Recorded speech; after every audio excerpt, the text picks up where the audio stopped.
Do you trust that we have a Justice Department that will take seriously the concerns that African Americans have when you're seeing multiple young people hanged in various states? I believe one or two of them were in California.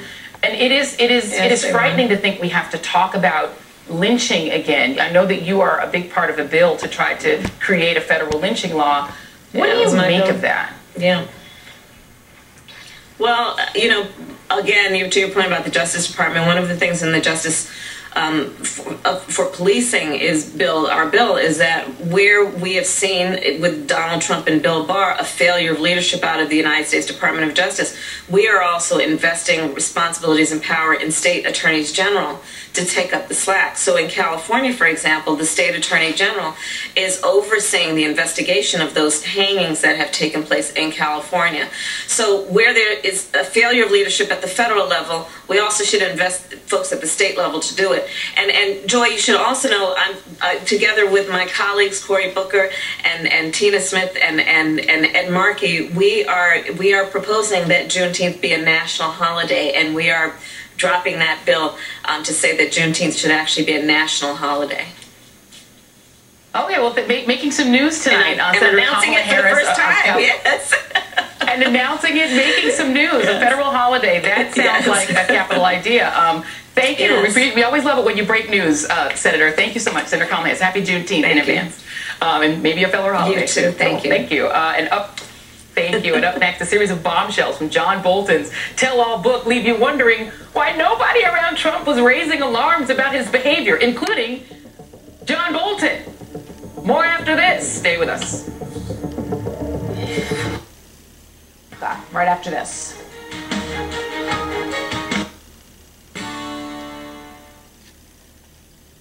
Books that protect murderers. And so while I do think that there are some good initial steps being taken, I think that we will not see and know that true systemic change has happened until we see legitimate, permanent legislative opportunities offered, and we see that that legislation is not only adopted, but pursued and maintained. Well, in that connection, Vice President Biden has spoken out. He's deplored this shooting and others. He has said he is not for defunding the police, but he's spoken up certainly for reforming police departments, for training. However, we now see dozens of liberal activist groups saying that Vice President Biden is not doing enough. They are calling on him to scale back police forces, cut funding even more, reduce incarcerations. Where do you come down on all that? First and foremost, as someone who is an activist myself, I understand the power of a rallying cry. But I also recognize that the responsibility of policymakers is to take the vision that's being espoused, the anguish that is being expressed, and turn it into real policies that can not only be implemented but sustained. I think what we have to approach this with is reformation and transformation. Reformation in terms of fixing the behaviors and practices that actually govern how law enforcement operates. That means eliminating qualified immunity. It means banning chokeholds and other forms of murder. It means making sure that the use of lethal force is done with respect, and that we have humanization of those who face these charges. It's also about addressing the issues of no-knock warrants and of citizens' arrest. And on the transformation, what people are talking about is redistributive allocation of dollars, so that we are not simply investing in public safety, but we're building a safer public through education, through healthcare, through food security, through affordable housing, and that we not see these things as being in conflict, but they have to be part of a holistic vision of what America should look like, what law enforcement and what society should look like in the 21st century.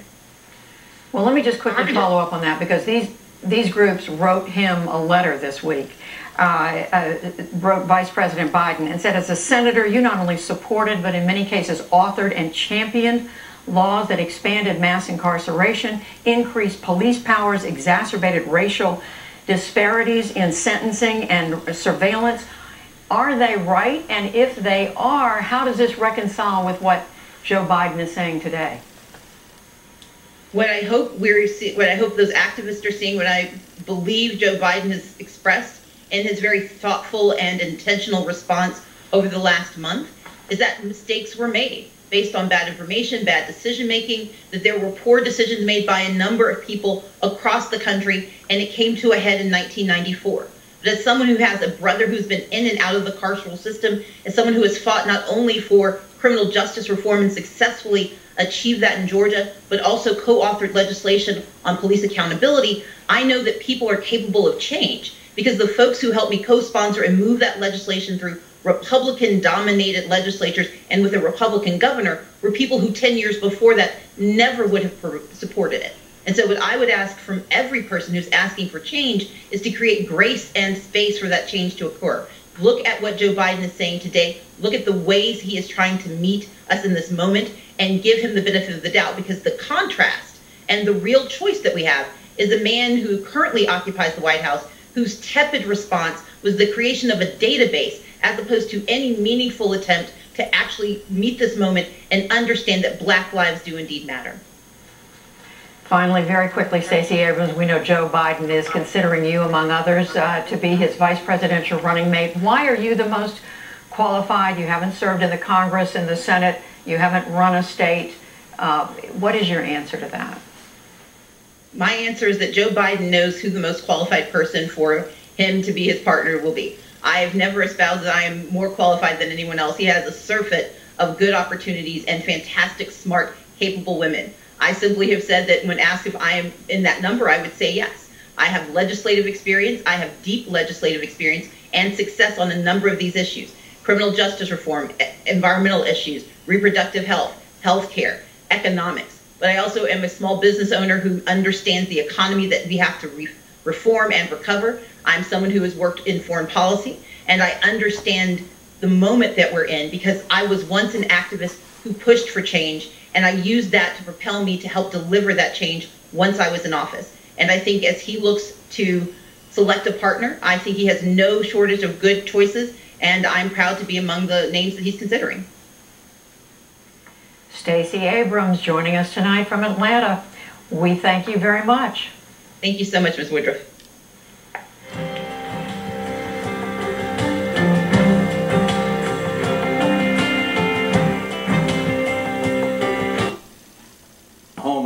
While the virus was starting to rise. Also, we've told people that they don't need to wear masks if they feel uncomfortable wearing them. We've made that a political issue. So we have failed to heed the hard-won lessons from the first 3 months of the pandemic. And now you have this rally, and the president was asked about the risk of people getting sick, and he responded, quote, "People have to know that, yes, you do, but it's a tiny, it's a very small percentage." And they've had to sign waivers. If they get sick or very sick or die, they can't sue. He's sort of shrugging it off. Now the venue wants a safety plan. It's indoor. It's 20,000 people. Masks are optional. Social distancing is not part of the current plan. I mean, what really is the risk in Tulsa? The risk is real. Tulsa just had a record number of cases. In the last week, the number of COVID-19 cases in Tulsa is up 111%.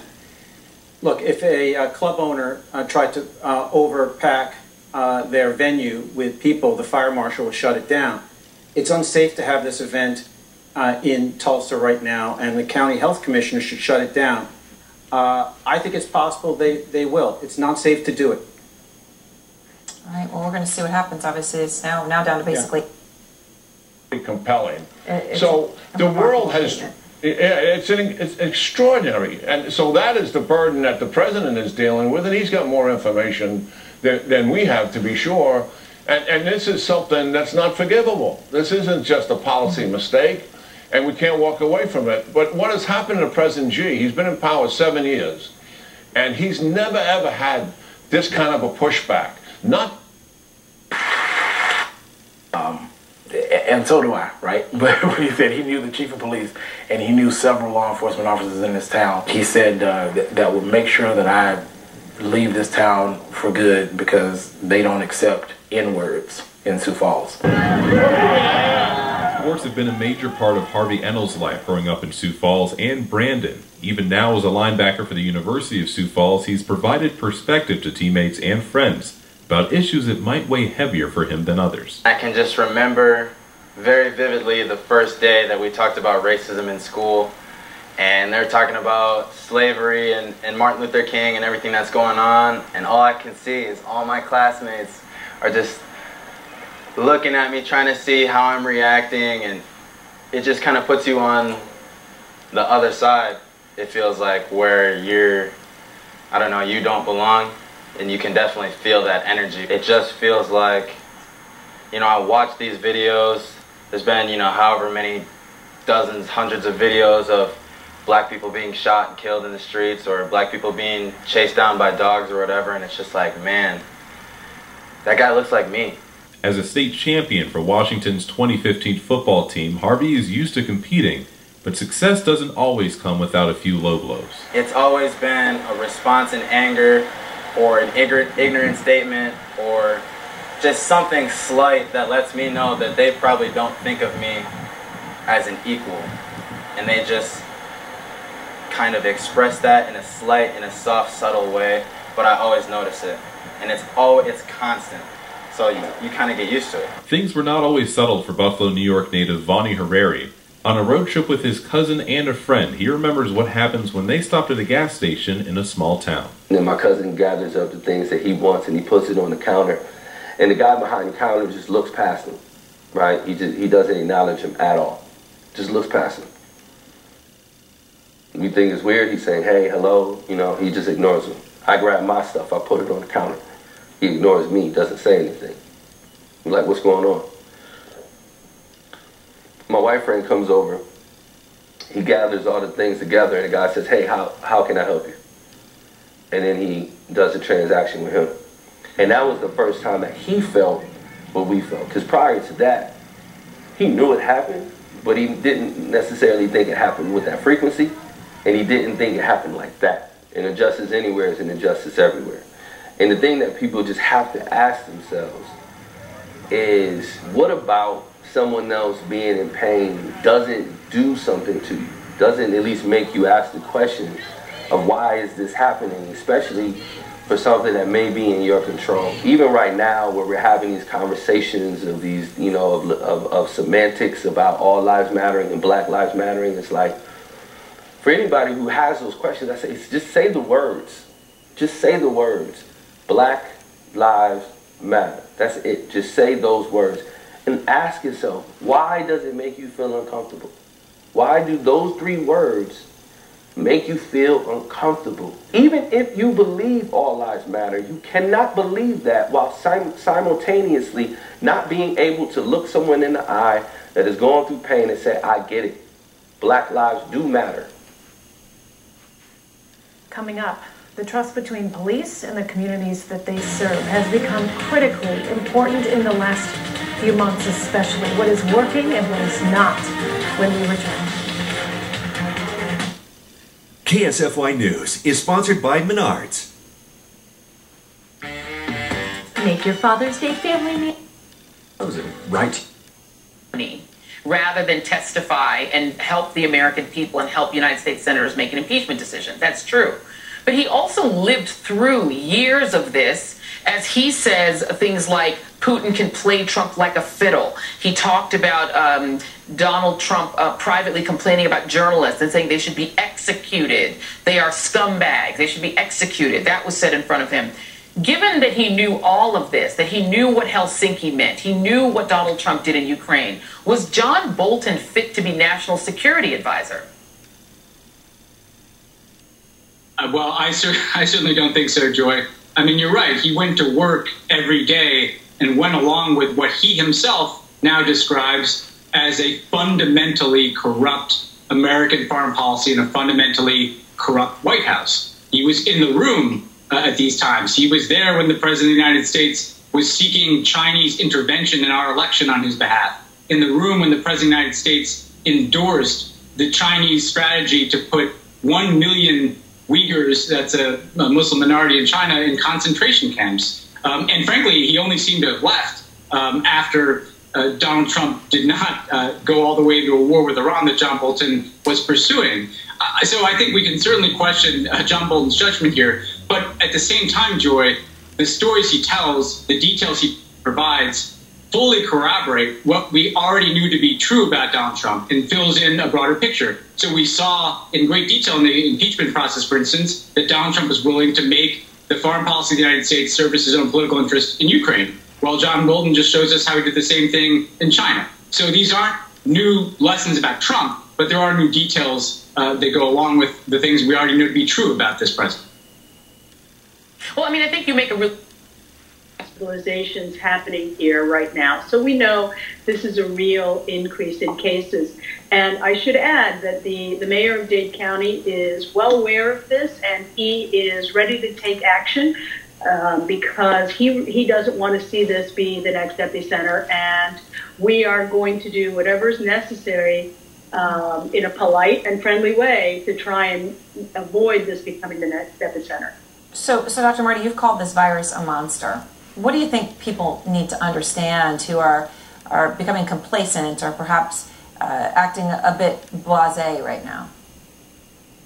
I don't think people understand what this virus is in its raw form. We look at the numbers and we say, well, it's a tremendous amount of people in the world, 8.3 million. We're almost at 500,000 dead, and that's horrible, believe me. But if we didn't have modern medicine, if we didn't have ICUs, if we didn't have the tools, the genomics, and all those things that are really new, the new understanding of immunology that we've developed over the last 30, 40 years, those 20% of people that would go to hospital would die. That's really what it is. And if you think of it that way, if you try and compare this virus to other outbreaks, to the 1918 pandemic or to the bubonic plague, etc., you have to put it in perspective of what are the tools that we have available to us today? What are the medicines that we have? What ways can we keep people alive? And that's where the difference is. That's a pretty powerful way of looking at it. And I hope one that people take note. Thank you very much. You're very welcome. People are going to be looking for Sioux Falls, looking for South Dakota, and asking us, how did you do it, right? To me, that holds a lot of weight. That holds a lot of value, and it really speaks to what a true community is. Brookings was one of those examples at the beginning of June as planners presented their idea for a peaceful protest with city leaders. It spread a good message in regards to what our community is about. Assistant Police Chief Derek Powers knows Brookings is unique for its diversity as a college town, and building relationships is just as important as enforcing the law. People who come here, we don't understand what their experience has been with law enforcement, and so we want to make sure that we're receptive to that. Next up, an intimate sit-down with some area teams. Their thoughts right after the break. Would you rather have hiccups for a week or the worst haircut ever? That's a lose-lose. Away from your body, so you feel cool night after. I think as the economy continues to pick up, it looks like it's on the upswing in terms of retail sales. The job numbers we saw last week were a lot better than people expected. I think as that improves, I think so will his numbers. On a lot of these things regarding race, racial justice, crime, and so on, I really wish he'd give a speech on this, either from the Oval Office or if not that, from the East Room of the White House with an audience there if he needs it during prime time. He had some wonderful, very warm and unifying remarks that he gave at Cape Canaveral right when the riots were at full bore. He talked about national unity. He talked about the Justice Department's civil rights investigation and so on. Great speech. Guess what? That got a grand total of 13 seconds on ABC Evening News, 5 seconds on CBS, 11 seconds on NBC. That wonderful, warm, unifying message was just about censored.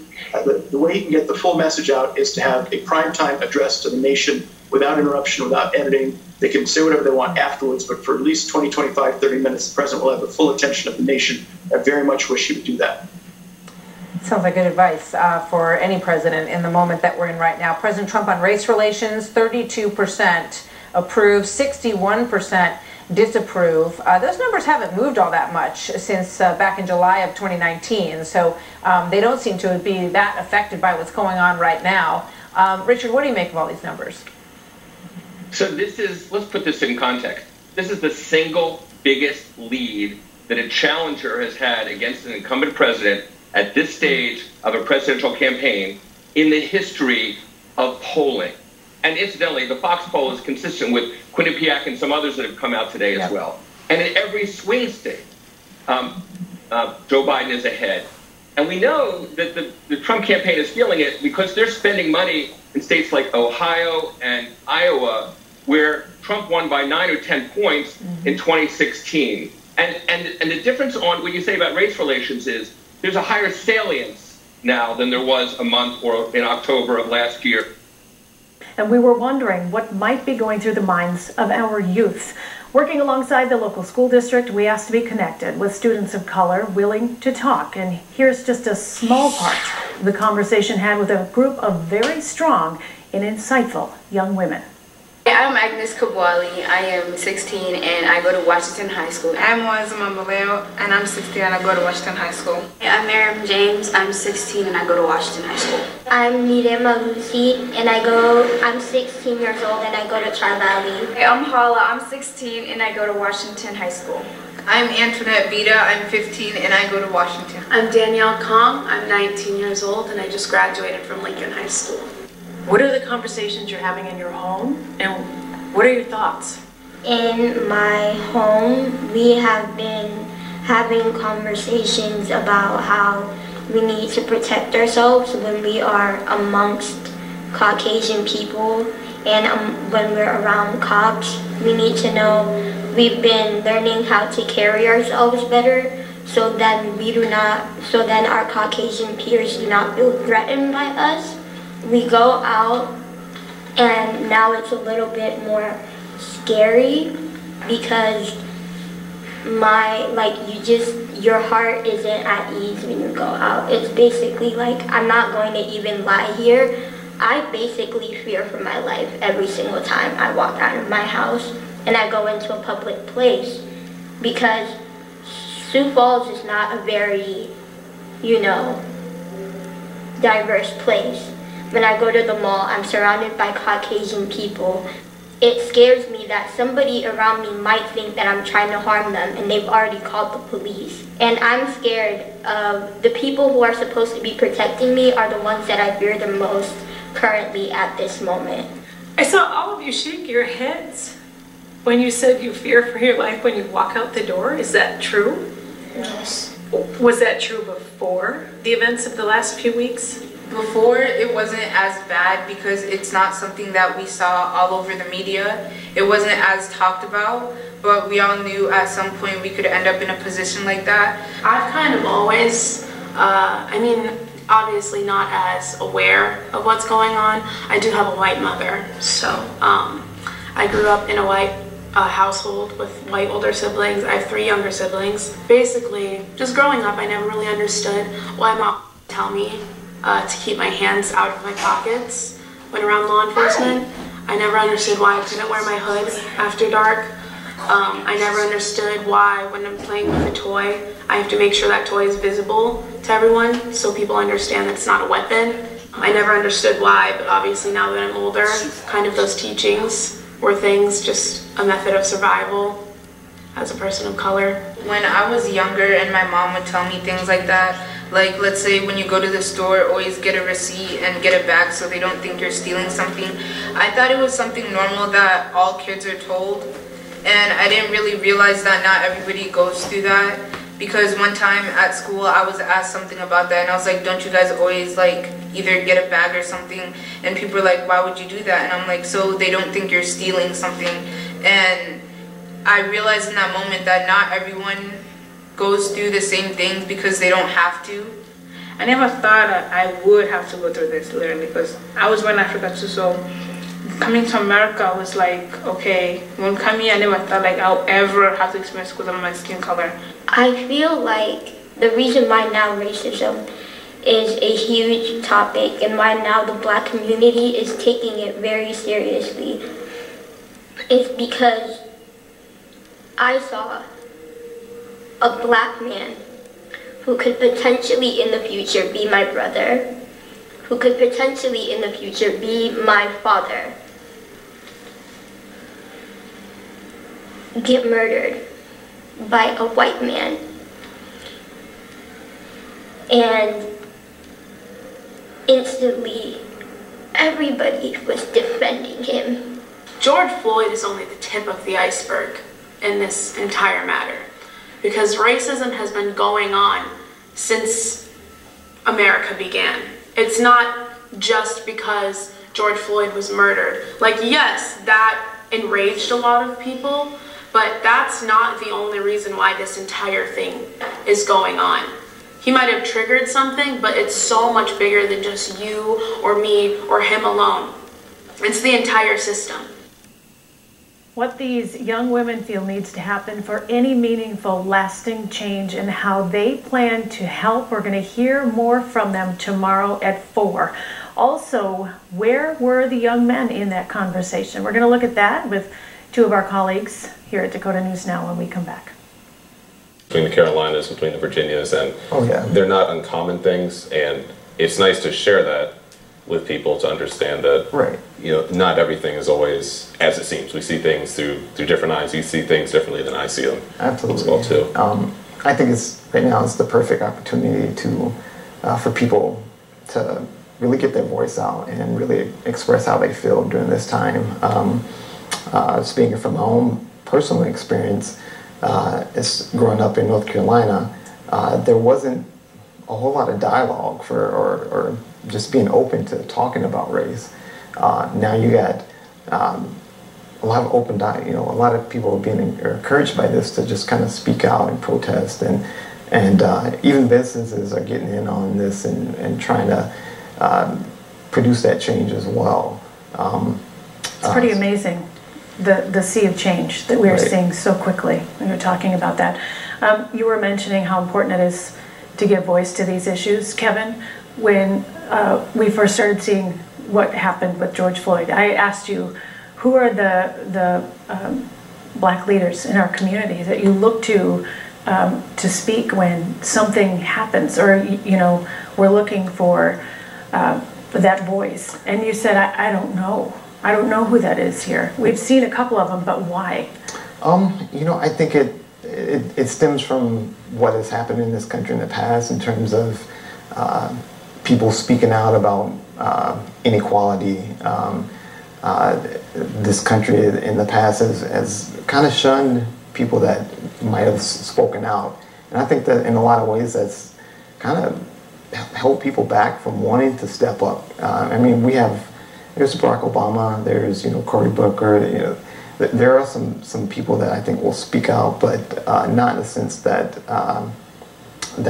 can really speak to the community as a whole at this point. We need to continue growing these voices. Sam, really quick, we obviously have very little time. What's the most important thing you hope anyone watching takes from this special, and what we hope to do to continue the conversation? I think that there's a lot of people that can step up that may not realize that they have the power to do that. Just lead by example. I've always believed that their actions always speak louder than their words. And I think there's a lot of people that have more power to change things than they might believe.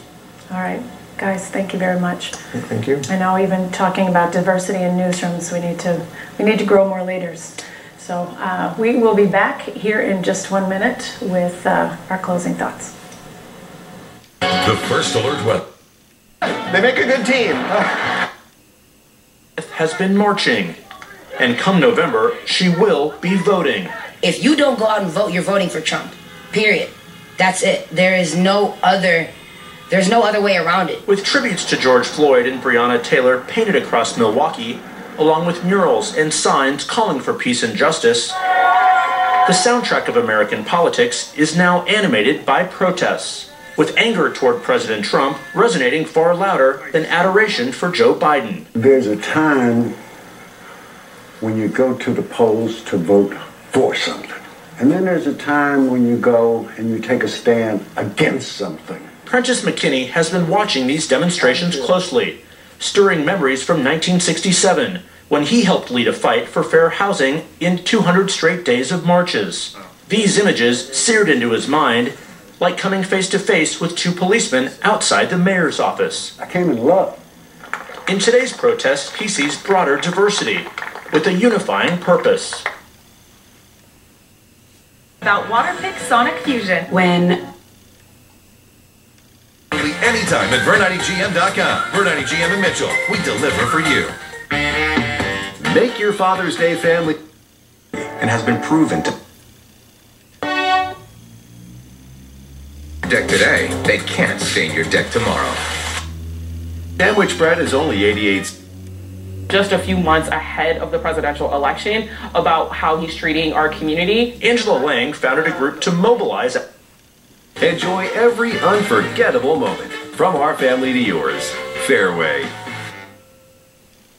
Your favorite concerts at Grand Falls Casino and Golf Resort have been rescheduled. A tribute to the Kings, March 27th. Wayne Newton, September 25th. The Guess Who, October 16th. And Michael Carbonaro, December 18th. Visit GrandFallsCasinoResort.com for complete details. Well, we're at the end of this half-hour special. This is only the beginning of ongoing, more in-depth stories we hope to share on race relations and in racial injustice. And we are working right now to also have these conversations with the Native American community here in South Dakota, and we hope to bring you that perspective here in just a couple of weeks. We want to thank you for joining us, folks. Good night. Would you rather have hiccups for a week or the worst haircut ever? That's a lose-lose. Intentionally didn't vote 4 years ago. You plan to vote this November? This November, yeah, I actually do plan to vote. This November, I think that it's going to be more serious of a vote. And that gives hope to McKinney that these young demonstrators will keep their eye on November. I think they'll be there. I think that's what Trump is afraid of. Now, the anger and disdain for President Trump, Aaron, so clear by the Democratic voters we talked to. Whether or not they voted in 2016, they said they will vote in November. The burden, though, also on Joe Biden to excite Democratic voters. It's one reason he opened a $15 million ad campaign today in 6 states, including here in Wisconsin. And no coincidence, he'll be accepting the Democratic nomination here 2 months from this week. Wow. Aaron. All right, Jeff, thank you very much. And thanks to all of you for joining us. The CNN Global Town Hall, Coronavirus, Facts and Fears begins now. Yesterday that the coronavirus is, quote, dying out. Well, I'll be here tomorrow at 7 p.m. and All In with Chris Hayes is up next.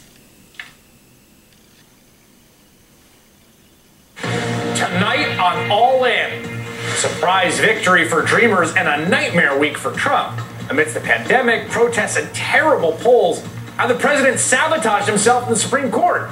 The man who won the DACA case and beat Trump, California Attorney General Javier Becerra, will join me. Then, as the coronavirus surges in some red states, need new laws, more good faith, more attention to injustice.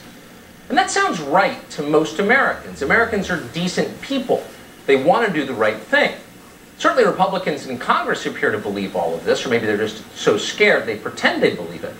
Either way, just yesterday, the GOP leadership enthusiastically backed a law enforcement reform bill. They're proud of that. They seem to think that reining in the police will fix the underlying problems. And pretty soon we can all get back to living in 2014 again. Republicans appear to believe this is a policy debate. But Democrats know better than that. They don't lie to themselves. They understand there is a revolution in progress. The death of George Floyd may have sparked widespread outrage, sincere outrage, and they may share that outrage. But they also know that what is happening now has very little to do with George Floyd or people like him. Like all revolutions, the point is to destroy the current system and replace it with something new. But replace it with what? That's the question the rest of us should be asking right now. We should know what's coming. We know what we have now. Our current system has been in place for hundreds of years. It's based on a very simple idea. All people are created by God with equal moral value. Period. Everyone. In an interview published today in the Wall Street Journal, the president was asked whether he thought people are wearing masks to show their disapproval of him. Could be, he said. Yeah, it could be. He also called testing overrated. Meantime, as we'll hear in a moment, Dr. Anthony Fauci on tape lamenting what he calls the anti-science bias some people have. We'd like to ask Dr. Fauci about that in person tonight and a lot of things, but our request to have him on the program was denied yet again. You see, he may be one of the nation's top scientists, but he's under the thumb of the White House. Our requests to interview him have to go through the White House. They have to approve it. Our nation's scientists, being paid with taxpayer money on coronavirus, cannot speak unless the White House lets them speak to us. We actually asked for any doctor from the task force to join us, but we were denied. Now remember, when we used to see Fauci and Birx every day when they used to answer questions from the briefing room. But the White House doesn't do that anymore because the president suggested we inject disinfectant into humans to experiment on them to see if you can bleach the invisible enemy out of the body. He embarrassed himself, and for that, the coronavirus task force were brought to an end. The White House doesn't want to talk about this virus, and they couldn't be clearer about that. They want the American people to believe that it's nearly gone away, dying out, as the president just said. Not a great choice of words, by the way. The virus is not dying out, but people continue to die. 617 today as of 7 o'clock tonight. The coronavirus task force that was famously taking that big, strong, quote, whole-of-government approach, which Vice President Pence talked about so often, well, they've gone into hiding. It's like they're in the witness protection program or something. They don't hold public briefings anymore. They don't update the American people about the new hotspots that are flaring up daily, including where the president is going this weekend. No, this administration wants you to believe that the only reason we're seeing increasing numbers of cases is because of increased testing. And that's just simply a lie, and they know it. It's a barefaced lie in Vice President Pence's case, violating his own task force guidelines about wearing masks. I mean, he's so scared of the president because the president doesn't wear masks. He so wants to curry favor with the president that he doesn't wear a mask. He even tried earlier this week to get governors to perpetuate the lie about testing. Then he got caught and he just merrily moved along. This is gaslighting turned up to 20. But be that as it may, the absence of someone from the task force won't stop us from bringing you everything that we can within an hour, and there's a lot to talk about. That's right, Anderson. The end of March is a pre-coronavirus record. Here's what one unemployment line in Kentucky looks like. This is just a snapshot of America under Donald Trump. The fact that people are still losing their jobs at this rate means the economic pain is continuing to cascade. On top of that, we have the president's former national security advisor, who is beloved by large parts of the right, basically saying the president is an idiot, a huckster, and a weakling. And then Trump's own niece is publishing a book saying essentially the same thing. And all across the country, protests continue against police abuse and racial injustice, an issue that poll after poll shows the president squarely on the wrong side of. To sum up the president's week thus far, and it's only Thursday, he's gotten smacked down by the Supreme Court multiple times on huge high-profile issues. He is not only overseeing, but actively encouraging an ongoing coronavirus catastrophe. Millions and millions of Americans do not have a job, and the economy still looks really scary, and the country has turned solidly against him and his agenda of racial injustice and bigotry. So if we learned anything from the last election day, it is how quickly things can change. We've seen identity politics, because they know very well where that leads. Yet identity politics is accelerating here. It shouldn't surprise you that most of the people pushing this poison are benefiting from it. They're using the recent chaos to codify dangerous trends already in progress. A permanently unequal society where some citizens are elevated and others are crushed. Winners and losers preordained by law. That's the country they're working toward. At the same time, and this is always the tell, they lecture you with maximum self-righteousness about how they're doing precisely the opposite of that. What they're really doing, they claim, is upholding equality under the law. No one is above the law. Nobody is above the law. No one is above the law. No one is above the law. No one's above the law. No one is above the law. That no person is above the law. Nobody should be above the law. Nobody should be above the law. No one is above the law. No one is above the law, they scold. Meaning, you aren't. You are not above their laws. You must obey those laws to the letter or you will face certain punishment. Others, meanwhile, get a pass or an entirely separate set of laws. Revolutionaries don't acknowledge universal standards. Increasingly, they admit this out loud. They're not pretending anymore. In California, Democrats are moving to repeal Proposition 209. 209 explicitly bans racial discrimination in hiring and education. In other words, Democrats in California are now fighting for discrimination. This is not considered strange in 2020. No one even mentions it. A couple of weeks ago, Governor Andy Bashir of Kentucky announced plans to bring universal health insurance to his state. But not for all citizens, just for people with the right skin color. Everyone else would pay, but only certain ethnic groups would benefit. Andy Bashir is still in office tonight. No one has tried to impeach him for suggesting this, because ideas like this are everywhere now. They're totally unchallenged. This is the most divisive possible way to run a country. If you wanted to make certain that your children would hate each other, you would hold them to different standards, and they certainly would. There is a reason that racial tension is rising in this country. It's by design. But race is not the only dividing line. The coronavirus lockdowns have nothing to do with race, with white or black, thank God. They're probably the only thing in America right now that doesn't. Quarantines are instead scientific. They're purely a matter of public health. That's what they told us, and we believe them. We sat passively as they destroyed our country's economy, as they indicted Americans for trying to make a living. And then the Black Lives Matter riots started, and we learned that it was all fake. The very same officials who threatened us with arrest for going outside urged their own voters to flood the streets. And they did, and no one was punished. How could this happen? It was such a flagrant double standard, not even hidden, right in your face. They didn't try to explain it. They didn't bother to justify it. Why? Anyone familiar with totalitarian regimes can tell you exactly why and what's going on. This is ritual humiliation. Forcing people to accept mistreatment is a time-tested way to subdue them. Of course we're not treating you fairly, they're telling us. You don't deserve fairness. You deserve what you get. That's the message. And after a while, the population accepts this. Some believe it. They blame themselves. That's the goal. To an officer before, charged with murder for shooting a man who was pointing his own taser at him. No, I've never seen that, and I've never seen anyone charged with murder without a full investigation. Right. Thank you for pointing that out. That there is, or was at least, an investigation in progress of this incident, but the district attorney, who is in a runoff for re-election and facing corruption charges, decided that he wasn't going to wait for it. So how are police officers in Atlanta responding to this?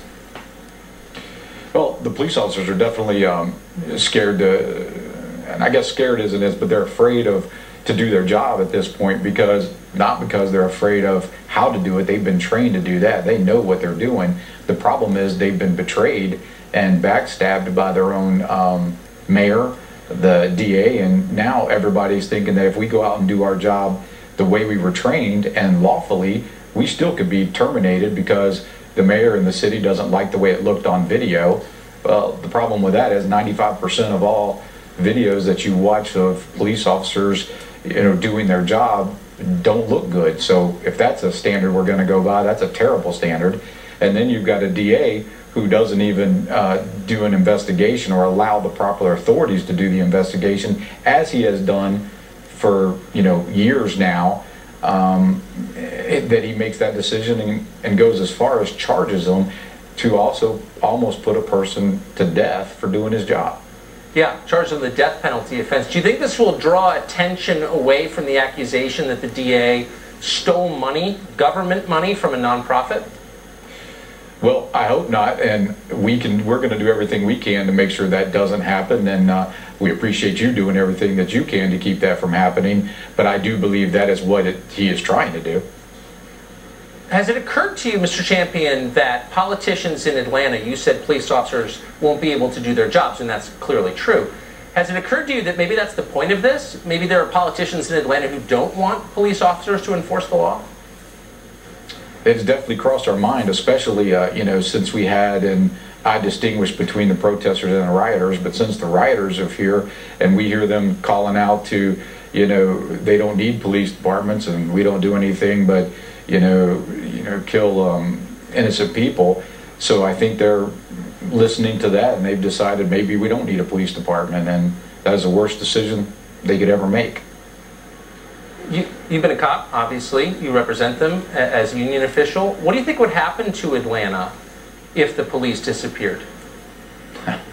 Well, it would look a lot worse than when you had the riots, and then the question would become just like what we're seeing now. And I wish people would look at that, of what's going on in the north with the taking of the area. Somebody will eventually take up arms and say they are the law there, which is what's happened already. And once they take those up and do it, what are their, at least now you have laws and rules and training that we have to abide by and go through. What are these people going to do? They're just going to decide what they want to do, when they want to do, and they're going to kill or hurt whoever they decide they feel it's necessary. That is such a wise point, and I'm glad that you said that out loud. If you got rid of all police, it wouldn't mean the end of authority. It would mean the rise of armed militia. And it would mean that, you know, we basically become a third world country, and maybe that's what they're looking for. Vincent Champion, I really appreciate your coming on tonight. I can't imagine what your life is like right now. Good luck. Well, thank you very much, sir. Well, a final point tonight, a kind of coda, which really tells you everything about what's happening. Represent an albatross around the neck of the Republican Party. Right, but then I keep thinking back to the Roy Moore test, right? Which to me was like, here's a person even before credible accusations that he had preyed upon, molested underage girls, right? Even before that, who had no business in your public office, none whatsoever. And when he won the primary, like everyone sort of got in line, and it seems like we're going to get another test here of that same thing. Right. I think that there very much is, this will be a test, and I think you will see people get in line. You know, she has endorsements from Jim Jordan and Matt Gaetz, and so I think that there will be a point at which people try to amalgamate her views into the wider Republican Party as making QAnon into something about, you know, standing up for Trump against the deep state, when QAnon began as a theory that Robert Mueller and Donald Trump are working together to arrest Hillary Clinton and Tom Hanks.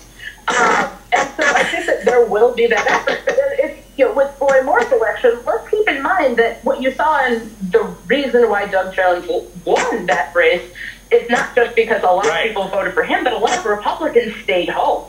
You know, this is a challenge for moderate Republicans. There was a breaking point. Who still exists. You know, I think that there is a breaking point. There is a breaking point, and I also think that there's a moment here. If you're a moderate Republican, this isn't what you want either. You're not hearing from these leaders of the party saying that this is what they're looking for. It's just that this particular base is so specific. Dane Kostin, who writes for Vox, thank you so much for making time tonight. Absolutely. Thank you for having me. Still to come, new allegations that President Trump sought re-election help from another foreign leader and how it played a role in the unfolding public health disaster just ahead. So I should continue. Yeah. No, I really admire what you're doing, Dr. Stanford. You've been doing this mobile testing around Philadelphia. My understanding is you've tested nearly 6,000 people so far, and you're going to where people are, right? Neighborhoods, churches, parks, and shelters. I guess this is the whole point, but why did you have to? You're a pediatric surgeon. That's what you do. What made you do this, be the person to do this?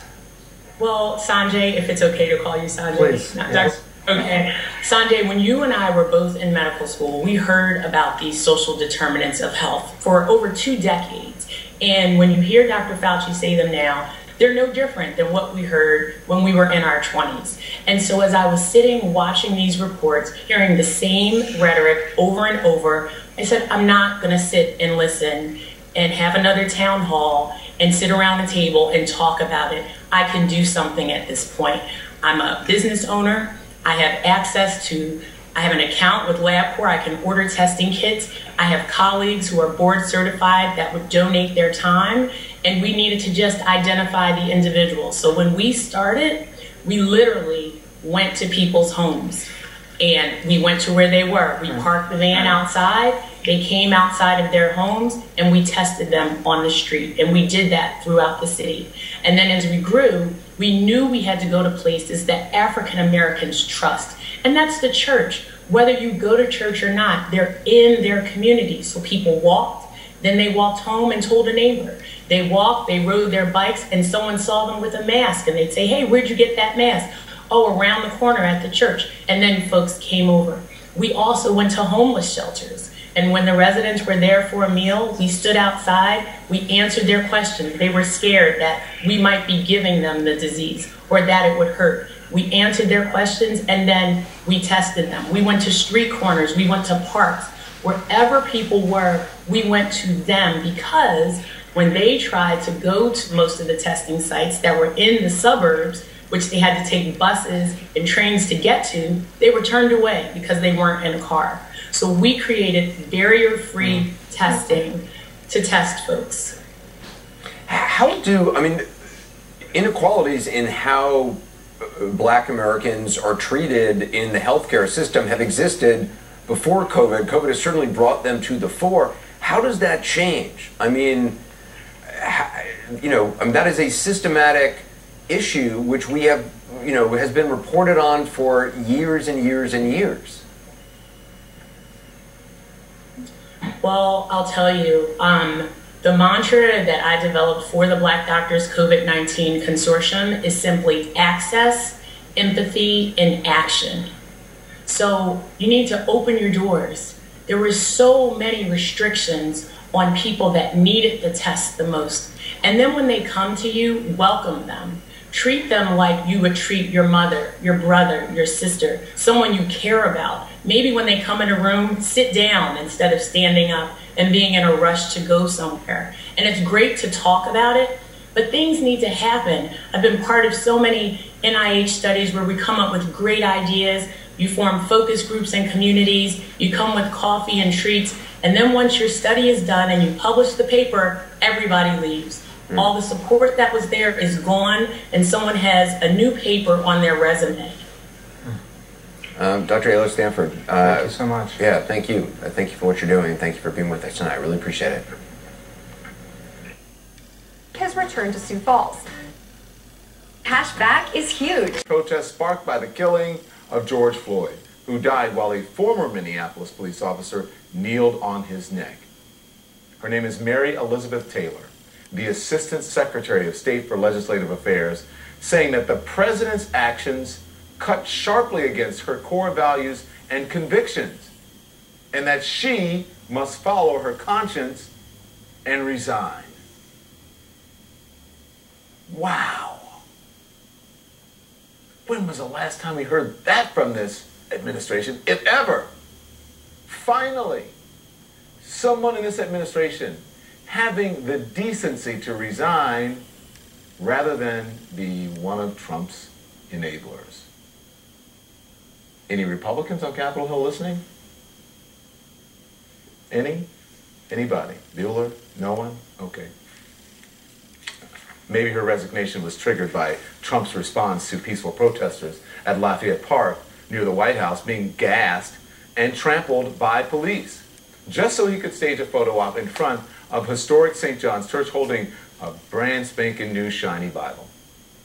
Or maybe it was his complete lack of empathy for the tens of thousands of Americans, people of all colors, who took to the streets for weeks protesting police brutality against African Americans. Unfortunately, there was some violence and there was looting, but that was limited. Think about the number of people who were out there, the number of protests. The majority of protests in America's cities were peaceful. But Trump lumped all protesters together in a tweet, calling them thugs and warning that when the looting starts, the shooting starts. Interesting. Trump, who demonstrates his ignorance on a regular basis, is now trying to make that ignorance a virtue. Language about the conduct of the police officers in Minneapolis who are charged with the murder of George Floyd. Republican senators in the hearing agreed with Democrats that they had to do something. But when the Republican Senate bill was unveiled this week, the Republican position became, we have to recommend something. For example, a Republican bill does not ban chokeholds by police, but it encourages police departments to stop using chokeholds. What prosecutors are now calling the police murder of Rayshard Brooks in Atlanta this weekend has only increased the pressure for congressional action. The two officers accused in that case turned themselves into authorities today. The now fired police officer Garrett Rolfe, who shot Rayshard Brooks in the back twice, is being held without bond and will appear in magistrate court tomorrow at 12 noon. Officer Devin Brosnan, who did not fire his weapon, was booked this morning and released on bond. Officer Brosnan appeared with his lawyer on MSNBC earlier today. But in the interview, Officer Brosnan refused to answer any specific questions about the incident. Officer Brosnan and Mr. Samuel, I'm curious, and Officer Brosnan, thinking back to that night, are there things you wish were done differently and were handled differently? At this point in time, especially until I speak with the GBI, that's a conversation I want to have with them and any of their parties who are investigating it. Officer Brosnan's lawyer took issue with Fulton County District Attorney Paul Howard saying that Officer Brosnan would be a witness for the state in the prosecution of Garrett Rolfe.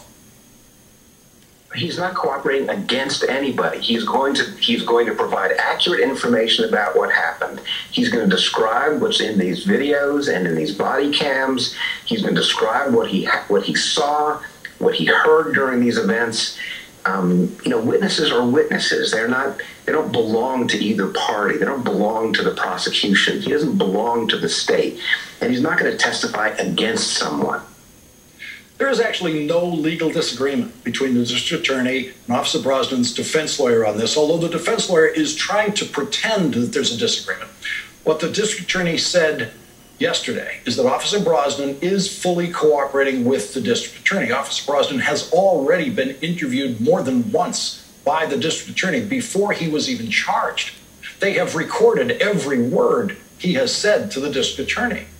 And what the district attorney meant by referring to Officer Brosnan as a state's witness is that the district attorney intends to call Devin Brosnan as a witness in the case. And the reason the district attorney is going to call him as a witness in the case is that the district attorney believes that what Officer Brosnan has already told the district attorney will help convict Garrett Rolfe in court.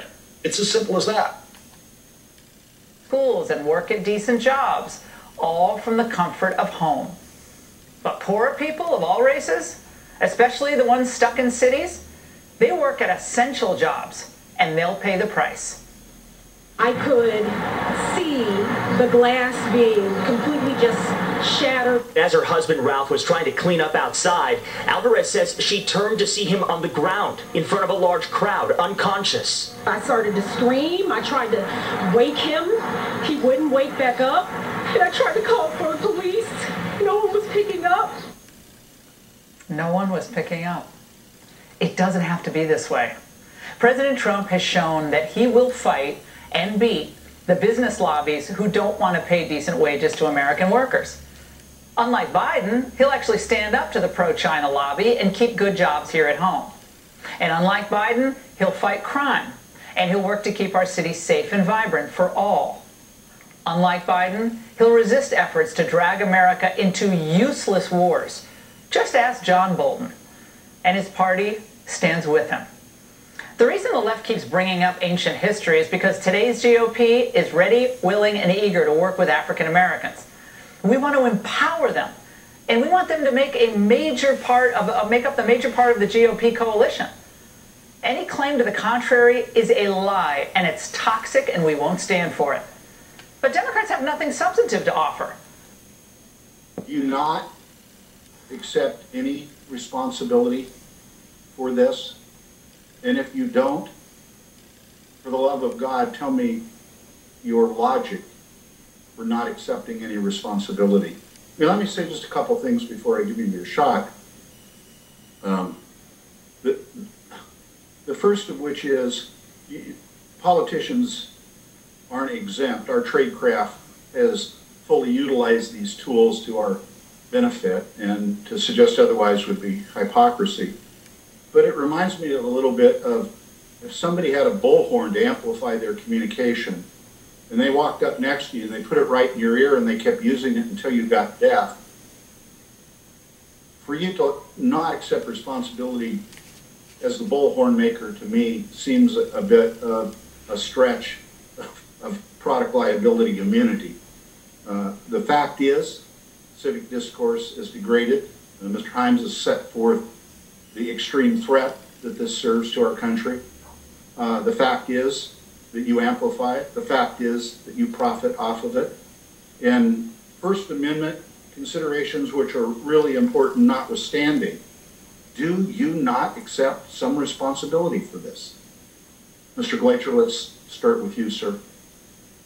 Congressman, I think we have critical responsibilities. Yes, to ensure that debate on our platforms is authentic, also to ensure that it is as open and positive and collaborative as possible.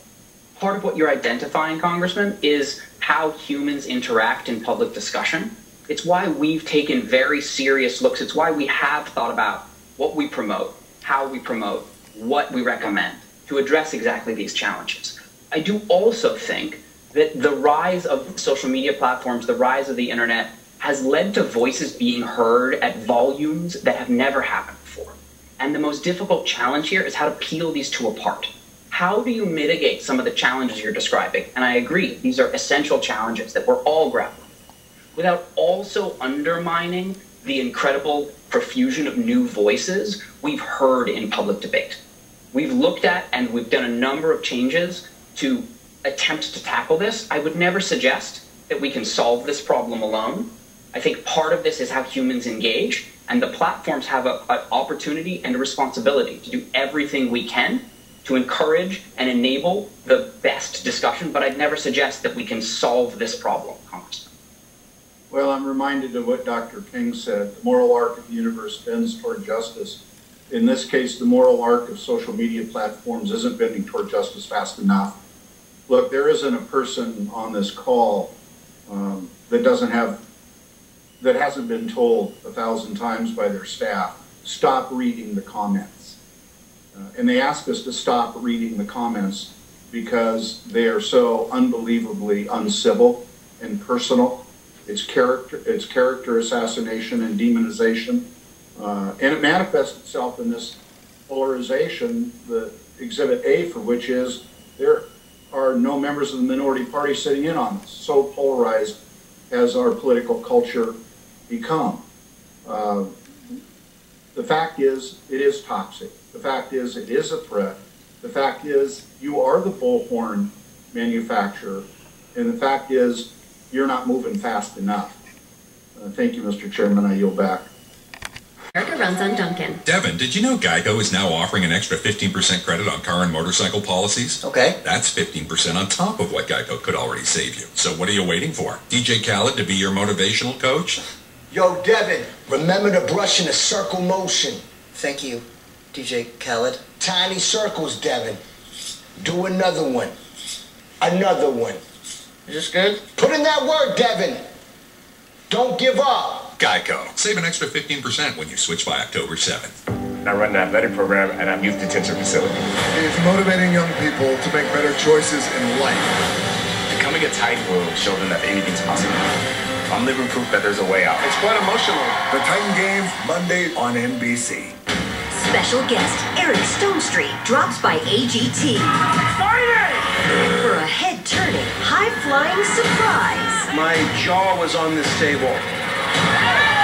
Got Talent, Tuesday on NBC. Stick around later for an all-new Tonight Show starring Jimmy Fallon. The First Alert Weather Team is working around the clock, looking ahead to keep you informed. Covering weather throughout the region. Get your weather updates now through our First Alert Weather app. The First Alert Weather Team, only on Dakota News Now.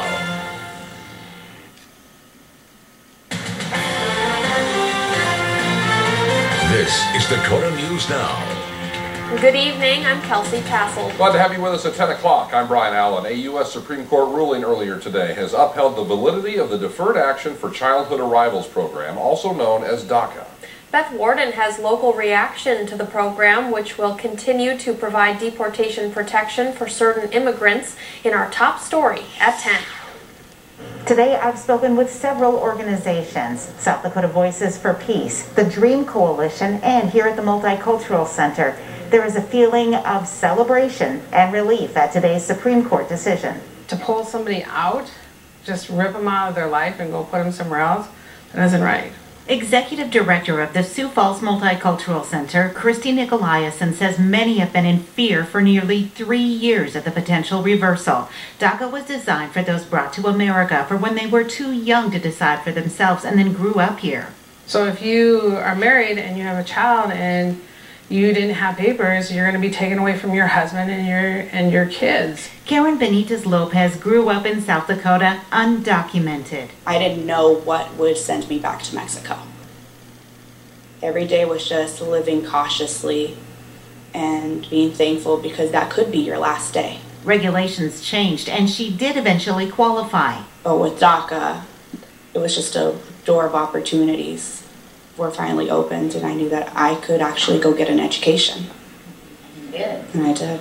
South Dakota State Representative and Speaker of the House, Stephen Haugard, says immigration has been a moving target for too long. And that's not the kind of ambiguity that anybody should have to experience. They should either know with certainty when they come here that they're either authorized to be here or not, or that they have a pathway to citizenship or they don't.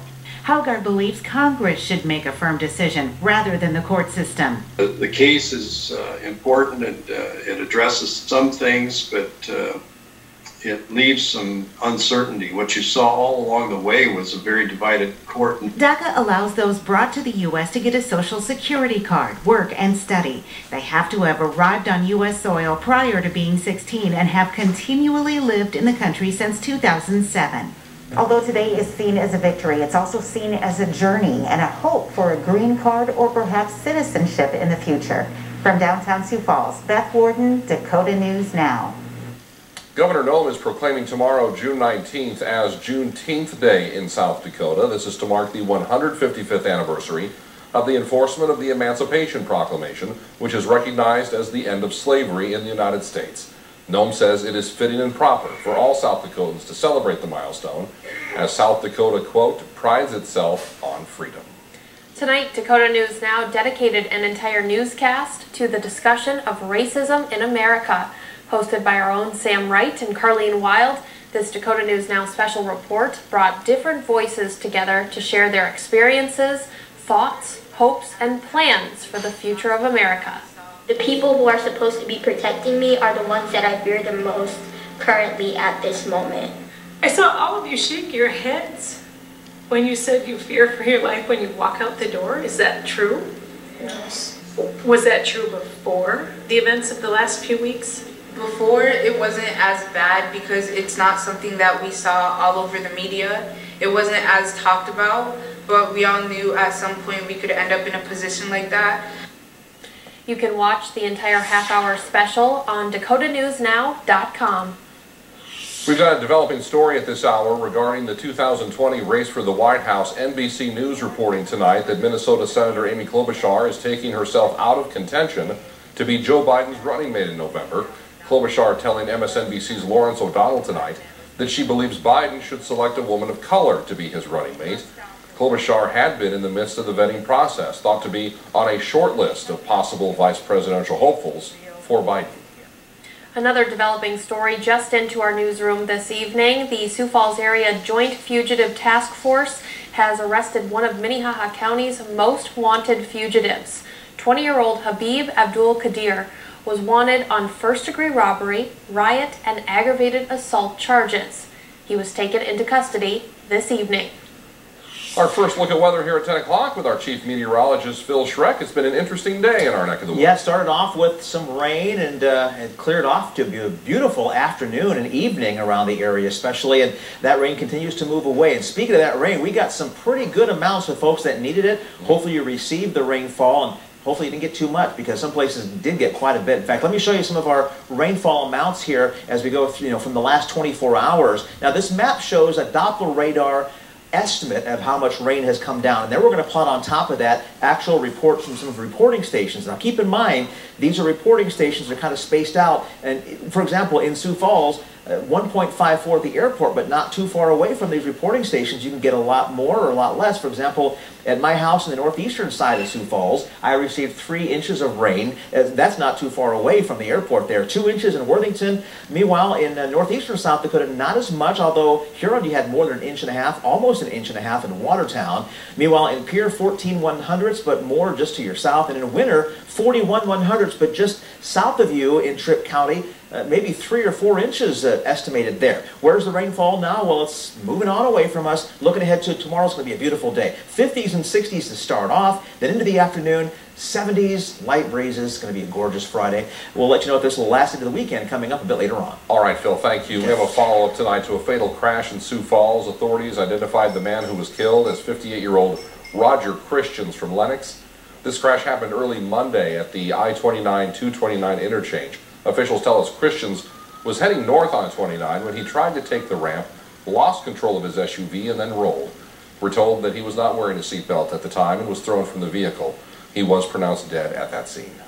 Sioux Falls police are asking the public for help in finding a missing man. 48-year-old Nima Sherpa was last seen Saturday morning. His family says he lives near the East Side Walmart but does not have access to a vehicle. Sherpa is around 5 feet tall and weighs about 120 pounds. He is the second Sioux Falls resident to be reported missing for an extended time this month. 45-year-old Angela Armstrong hasn't been seen since June 3rd. Police expanded their search area yesterday, asking anyone outside of Sioux Falls to be on the lookout for her dark gray Chevy Traverse with 44 county plates. Well, we now know what is next for Sioux Falls School Superintendent Dr. Brian Maher. The South Dakota Board of Regents announced earlier today that Maher will be the board's next executive director and CEO. Maher will lead South Dakota's 6 public universities and 2 specialty schools. He is expected to assume that role on July 6th.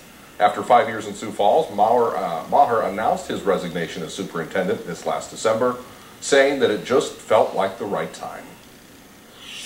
A coronavirus update. The number of active COVID-19 infections in South Dakota continues to drop. The Department of Health is reporting 810 active cases today. That's down from 829 yesterday. Officials reported 59 new cases, along with 1,300 new negative tests. Currently, 93 patients are hospitalized with COVID-19.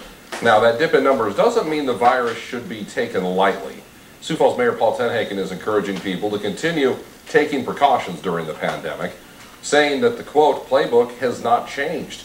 And that message from the mayor is being echoed by local healthcare professionals. You know, at one point, Sioux Falls was a hotspot for the virus after an outbreak at Smithfield, and the city council considered a stay-at-home order. That experience is something the mayor does not want to go through again. We don't want to get involved in the regulation game in South Dakota and in Sioux Falls. I sure don't. So I'm putting it on the backs of our residents to say, hey, we have an open economy, we have an open city, but let's keep it that way. The mayor says that since the people of Sioux Falls have done a good job at slowing the curve, he does now encourage them to get out and support local businesses once again. Speaking of Smithfield, 849 out of 853 infected employees from the Smithfield plant in Sioux Falls have recovered from COVID-19. We caught up with the plant's general manager today, who says they have done everything they can to make it a safe place to work.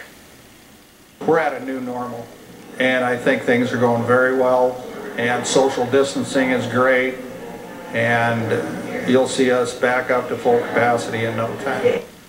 The Smithfield plant resumed operations last month after a temporary shutdown and visit from the CDC. All right, runners, listen up. Big changes in store for this year's Sioux Falls Marathon. The marquee event is being scaled back to a half marathon only. That means no full marathon, no 10K, no 5K. Registration is also being limited to 550 runners. All registered runners can choose to run in the half marathon, or they can get a refund, or they can defer their registration until next year, or they can donate their registration to the Children's Miracle Network. Some unfortunate news regarding a popular summer event, Hot Summer Nights, which was scheduled for July 15th at the W.H. Lyon Fairgrounds, has been canceled. Organizers tell us plans are already underway to hold the event next year with music, food vendors, and of course, all of those Corvettes. But we do know Porkpalooza is coming back for another round this summer. Organizers announcing just today that the free event will take place August 28th and the 29th. They don't have a spot picked out for it yet, but they do say it will be at one of the Lifescape locations here in Sioux Falls. People want to get out, they want to do fun things. They've been cooped up, and by the end of summer, you know, some of these issues are going to be resolved. Some strategies are going to be in place, and we're going to do everything we can to make Porkpalooza as safe and as fun for everybody that comes. You can follow the Porkpalooza Facebook page for updates on entertainment and vendors. We have heard about a lot of reasons to be worried about the COVID-19 virus. Tonight, what's the likelihood we'll have problems with it in the fall? We'll take a look in 9 minutes. Hi, Phil. Well, the rest of the night, very nice. A great day tomorrow, but will it last into the weekend? We'll let you know coming up after the break. Well, we are celebrating KDLT and KSFY's 60th anniversaries this summer with a trivia contest looking back at TV across the decades. Our 1960s quiz is up on our website right now, so turn your TV knowledge into a chance to win a prize by taking the quiz at DakotaNewsNow.com. Glad to have you along here at 10 o'clock. We'll be right back. Dakota News Now Sports is sponsored by Heartland Chevy. The open road, the wind in your hair, the feeling of freedom that drives us to go out and discover. At Chevy, we're committed to getting you there with confidence and peace of mind. That's why your Chevy Clean dealers commit to using enhanced vehicle cleaning measures with CDC-approved cleansers. If you need a new Equinox, get 0% APR for 72 months or $4,500 cash allowance on most models. You may even shop online and take delivery at home where available. Visit HeartlandChevyTeam.com. Hi, I'm Ron McCall with a very special invitation for you. And I'm Sandy. In celebration of our newest location in Devils Lake, North Dakota, and our reopening of our North Branch, Minnesota store, we're inviting everyone to save with grand opening prices at all our Carl stores. Save up to 45% on appliances. We also have grand opening specials throughout the store right now on TVs and mattresses. Remember, these grand opening prices are good at all Carl's locations. Stop in and see us. Carl's, your servicing dealer since 1956. Would you rather have hiccups for a week or the worst haircut ever? That's a lose-lose. But at Taco John's, choose 3 chicken street tacos or 3 chicken soft shell tacos for just $5. Win-win. Taco John's. Bigger, bolder, better. Hi, I'm Mike Schulte with Schulte Subaru. We have always offered a concierge program where we'll pick your car up, service it, clean it, and return it to you for free. But with COVID-19, we feel the service is even more important than ever. So be safe and be smart. Make your Father's Day family meal unforgettable with these savings at Fairway. This week, USDA Choice Whole Beef Brisket is just $2.99 a pound. Red Ripe California Strawberries are only 99 cents. Fairway American or Swiss slices are 99 cents with your coupon. Fresh salmon fillets are only $2.99 each. Enjoy every unforgettable moment from our family to yours. Fairway.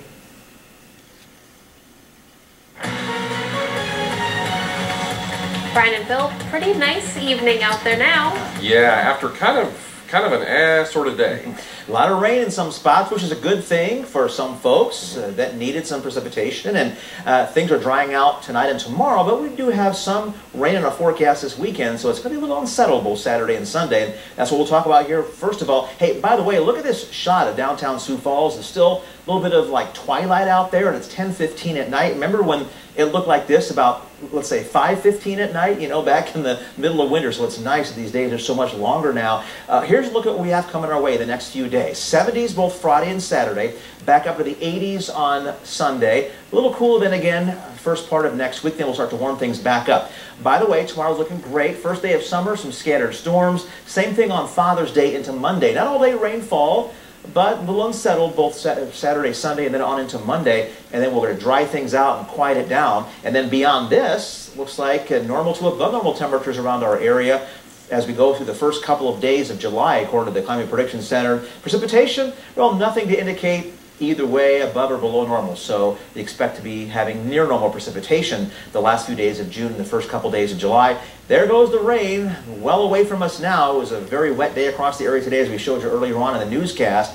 1.5 inches at Sioux Falls, but other parts of town, 3.5 inches, and that was the case over many locations. A lot of rain coming down, but it's gone. The wind has died off too, and it's going to stay pretty quiet through the night into tomorrow morning, tomorrow afternoon, and noontime. Look at this, just staying below 10 miles an hour. It's just going to be just about a picture-perfect day tomorrow into tomorrow night. So there's the rainfall again to the east. That'll keep on moving away from us overnight. Starting the day off tomorrow with a clear to partly cloudy sky, a light breeze, temperatures in the 50s. Really good stuff. And into the afternoon, noontime, still a lot of sunshine. Some high-level clouds making their way into central portions of South Dakota. 5 o'clock in the afternoon, still mainly clear in the east, a mix of clouds and sun here along the James River. Then turning mostly cloudy central and western South Dakota with some scattered showers. Pleasant highs in the 70s. And then tomorrow night, we get some scattered showers here and there, and we'll have more of those scattered about the area both on Saturday and Sunday. So here's a forecast now for Sioux Falls and Fairview, South Dakota for tomorrow. Picture perfect day. Partly cloudy, 79, light breeze, not much humidity. And then we'll bring back a chance for some scattered storms Saturday, still in the 70s. Up into the 80s on Father's Day with some scattered storms and a mix of clouds and sunshine. A few more isolated storms on Monday, the high of 80, but then the rest of the 10-day forecast at this point looking dry. 70s Tuesday, Wednesday, and by the time we hit next weekend, we're talking upper 80s to low 90s. Aberdeen and Hitchcock, here's your 10-day forecast. Looking great tomorrow. Chance for some scatter storms both Saturday and Sunday. Just slight chances of isolated storms Monday, Tuesday, Wednesday. Rest of the 10-day forecast looking very quiet. And in Pierre and Reliance, a nice one tomorrow. A mix of cloud and sun in the afternoon.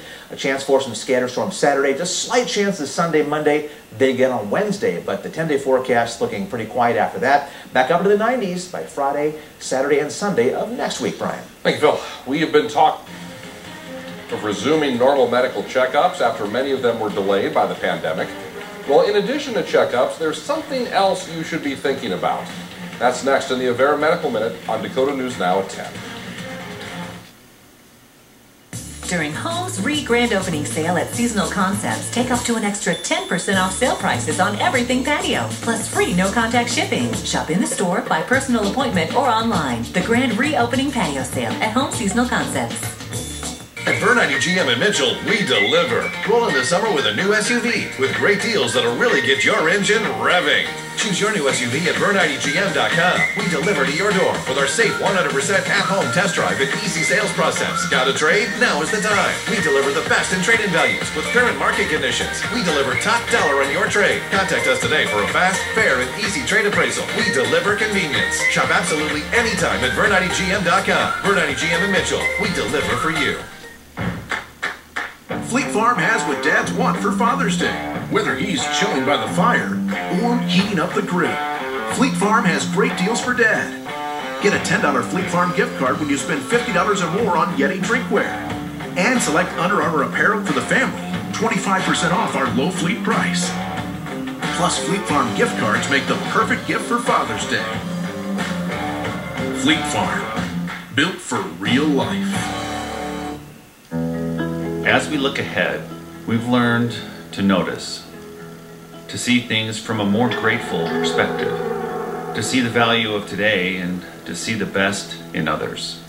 When it comes to what matters most, what's worth seeing and what's seeing worth? Looking back, the value is placed in how we see things, and that, amidst all that's happening now, is worth seeing.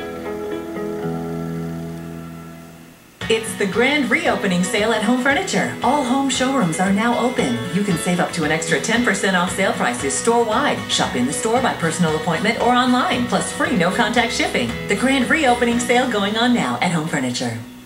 You know how you can be certain summer is here? It's the first great sale of the summer at the fairgrounds. Shop over 2,800 vehicles from 10 area dealerships all in one place. Stop by for some great deals on new Chevrolets. You can get a new 2020 Chevy car for only $12,995. Or take $10,000 off MSRP on a new 2020 Chevy Suburban Premier. Find new roads at Billion Chevrolet at the WH Line Fairgrounds through July 2nd or BillionAuto.com/Chevrolet. Dakota News Now is sponsored by Casey's. This Medical Minute, sponsored by Avera.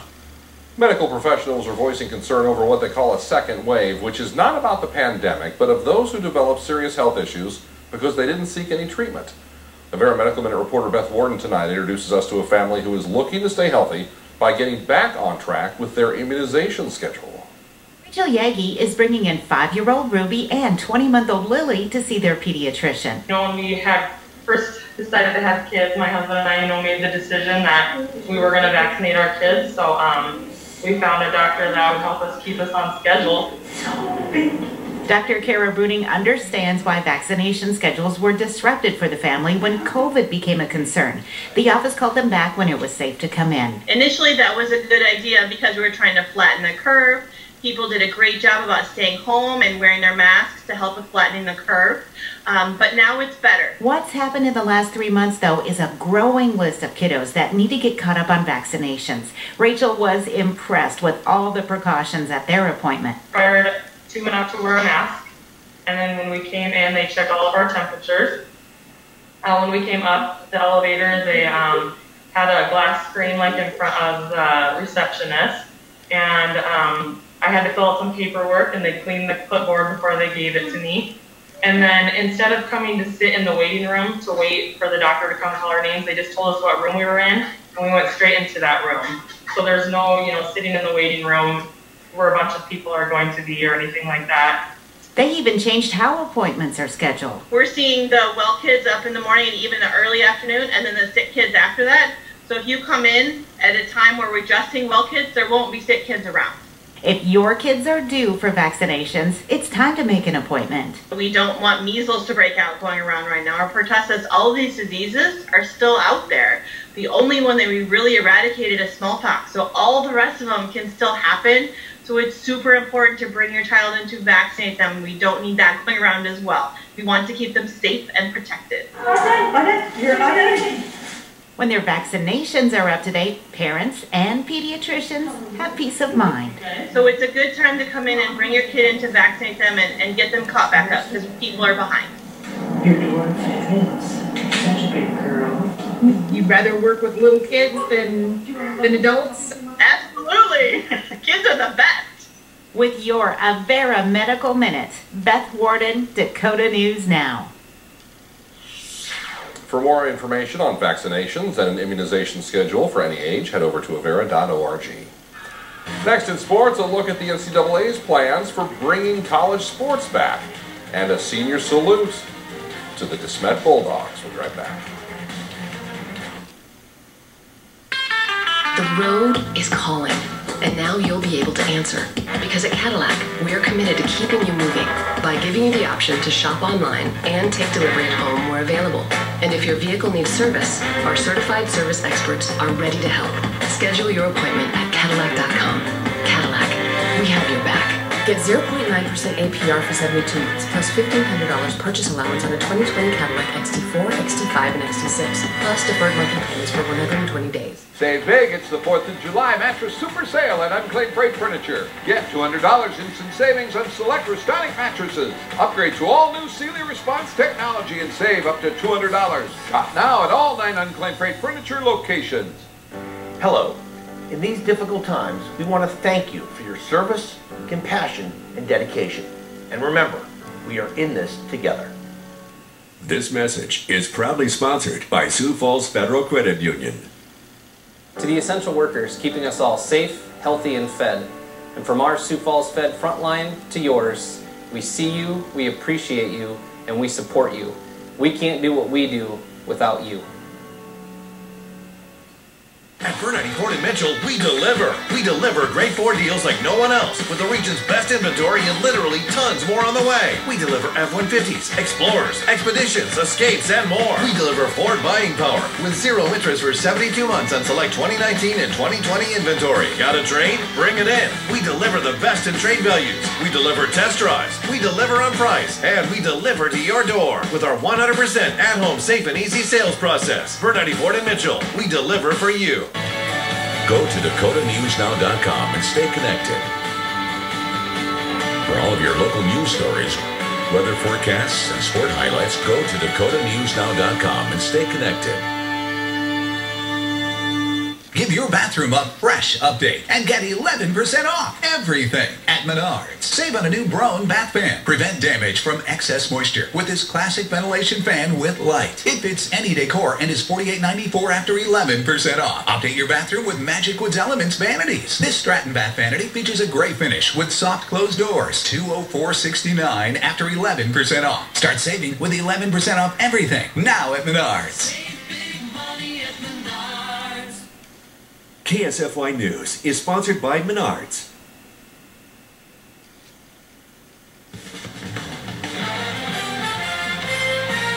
This is Dakota News Now Sports. Though it'll rely on state and local health policies, the NCAA has set its most definitive path yet toward a college football season. The NCAA Division I Football Oversight Committee has finalized a plan for summer activities and preseason practices, with action to formalize it expected from the Division I Council on Wednesday. Under it, teams can begin film session reviews and required strength and conditioning from July 13th through the 23rd. From July 24th through August 6th, they would be allowed up to 8 hours per week of strength and conditioning, 6 hours for walkthroughs, and 6 more hours for film review and team and individual meetings. Finally, preseason practice would begin on August 7th, leading into September 5th opening games. South Dakota State is set to host Butler that day, while South Dakota heads to Iowa State. And Coyote coach Bob Nielsen is happy to have a path forward. think this provides us an opportunity to ensure that our student athletes are going to be in the kind of physical condition that they need to be to start what are the rigors of fall camp in preparation for the season. Of course, all these plans are written in pencil to the extent the COVID-19 pandemic could completely erase them if it takes a turn for the worse. Either way, Nielsen knows the virus isn't going anywhere when players do report, further enforced by a report today that 13 football players from the University of Texas tested positive. And there's plenty of work to do over the next month to be ready to safely welcome athletes back. We're going to see more small group practicing, you know, and how we break down meetings, those kinds of things. You know, there's some new equipment that's even being prototyped right now that, you know, I think schools will probably look at that is designed to maybe help reduce exposure. The NCAA Division I Council did approve plans for men's and women's basketball summer activities, along with voluntary non-physical activities that are permitted now. Team and individual meetings and film sessions can be held from July 1st through the 19th, beginning July 20th and running up until the start of classes. Programs can hold required summer activities such as skill training, strength and conditioning. Out-of-season workouts can begin on the first day of practice, and preseason practices can begin 42 days ahead of their first scheduled games. The NCAA also announced that it will wait to vote on a legalized path for Division III schools to move directly to Division I until April of next year, though it has opened the door for St. Thomas to begin its transition and entrance into the Summit League early if they pursue a waiver that can be acted on before then. Under current rules, a Division III school would have to go to Division II first and wait a minimum of 12 years before going to Division I. It's time for another senior salute to honor teams whose season came to an early end due to the COVID-19 pandemic. And tonight we recognize a pair of teams at one school who could have brought home a pair of state titles. That's something the DeSmet girls basketball team did in 2019 when they claimed the State B championship. The Bulldogs were a threat to repeat this year, going 22-4 and knocking off third-seeded Fulton 50-45 in the final game of this year's state tournament before it was canceled. It was a group that relished the title of defending champion and lived for big moments. A lot of people think they have a lot of pressure, but you kind of don't.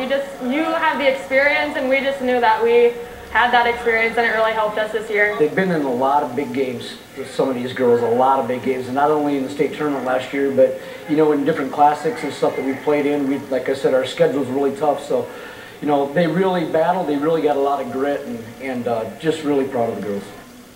And the school certainly had a chance to pull off the rare championship sweep with their boys basketball team, the top seed heading into the State B basketball tournament with a 21-2 record. Now they will have their top scorer, Kaylin Gary, and several other players back next year for another crack at it. However, this was it for Andrew Holland, Baylor Beck, and Dom Hansen, who played their final games in Bulldog uniforms. The girls team, meanwhile, says goodbye to 4 seniors. Autumn Wilkinson, who you heard from in the soundbite, along with Emily Martins, Michelle Weiss, and Raina Beck. Our congratulations and senior salute to the basketball teams of DeSmet. A couple seniors to be have firmed up their college plans after high school. Aberdeen's Reese Burkhart and Piers Regan Bulway each announced via Twitter that they've committed to play college football at South Dakota State. Bulweg led Piers' state championship team with 40 receptions for 842 yards and 11 touchdowns, and also had a school record 13.5 sacks on defense.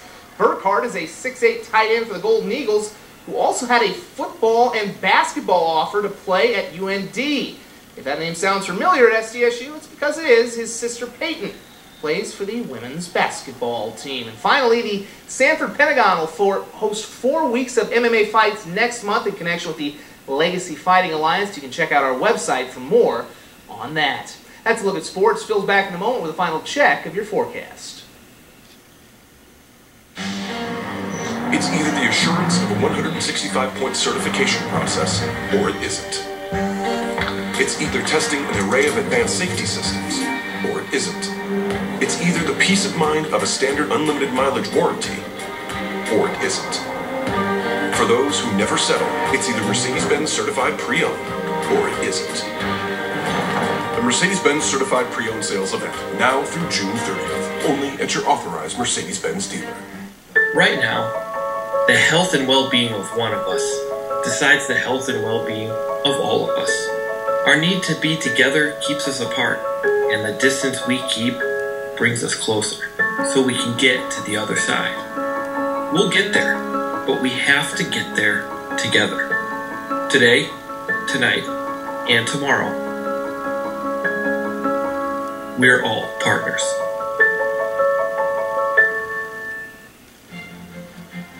See 90-second tips for life every Monday, Wednesday, and Friday on Dakota News Now. Sponsored by these local businesses.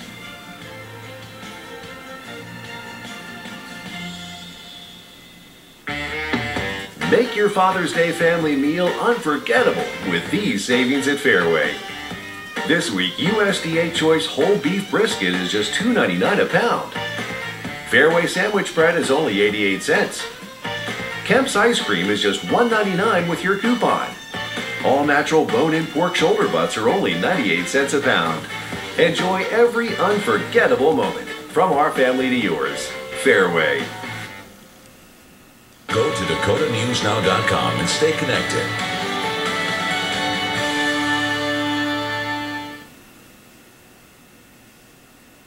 You know how you can be certain summer is here? It's the first great sale of the summer at the fairgrounds. Shop over 2,800 vehicles from 10 area dealerships all in one place. Credit less than perfect. Apply for credit pre-approval at BillionAuto.com. Then make the short drive to huge fairground savings. Compare 13 new car franchises and thousands of used vehicles starting at $29.90. And we want to sell them, not move them back. The savings end July 2nd at the WH Lyon Fairgrounds or BillionAuto.com. The First Alert Weather Team, only on Dakota News Now. Eric, Vanessa, and Aaron, weekday mornings on Dakota News Now. Going to be a gorgeous day tomorrow. Let's get right to it with the day planner in Sioux Falls. Not much wind.